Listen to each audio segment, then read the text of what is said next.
হিন্দু দাদুদেরকে বলবো, আপনারা এই দেশের ভিতর মায়ের কোলের মতো আছে। আপনাদেরকে কেউ মুসলমানরা কখনোই স্বাধীনতার পর থেকে আপনাদেরকে কখনোই সমস্যায় বিভিন্ন ধরনের জ্বালাতন আপনাদেরকে করে নাই।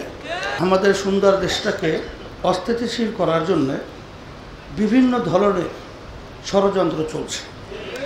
তা আমি সকল কুতার আহ্বান জানাবো, বিএনপি সহ অন্য যারাই আছেন,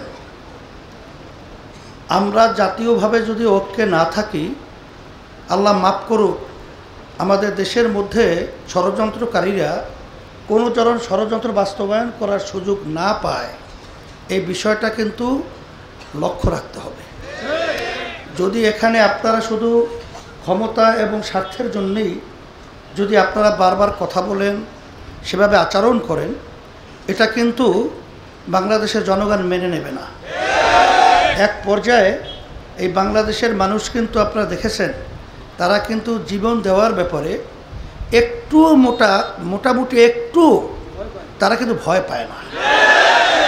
এটা প্রশাসন সহ বিভিন্ন সময় আমার সামনে বলছে যে মানুষের জান যে এত সস্তা, এটা দেখলাম ওই সময়।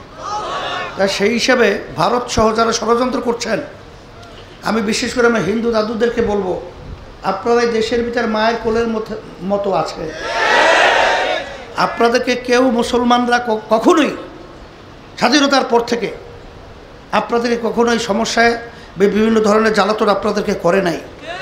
বরঞ্চ আপনাদেরকে মায়ের কোলে সন্তান যেরকম নিরাপদ থাকে, এইভাবেই আপনারা আছেন। কিন্তু আপনাদেরকে অশান্তি করার জন্য বিভিন্ন চক্র বিভিন্ন ষড়যন্ত্র করছে। সেই হিসাবে সবাইকে সতর্ক থাকার জন্যে, এবং আমরা যেন ইসলামের পক্ষে আমরা সবাই একত্রিত হয়ে ইসলামকে রাষ্ট্রীয় ক্ষমতায় নিতে পারি, এই তৌফিক আল্লাহ আমাদেরকে দান করুক।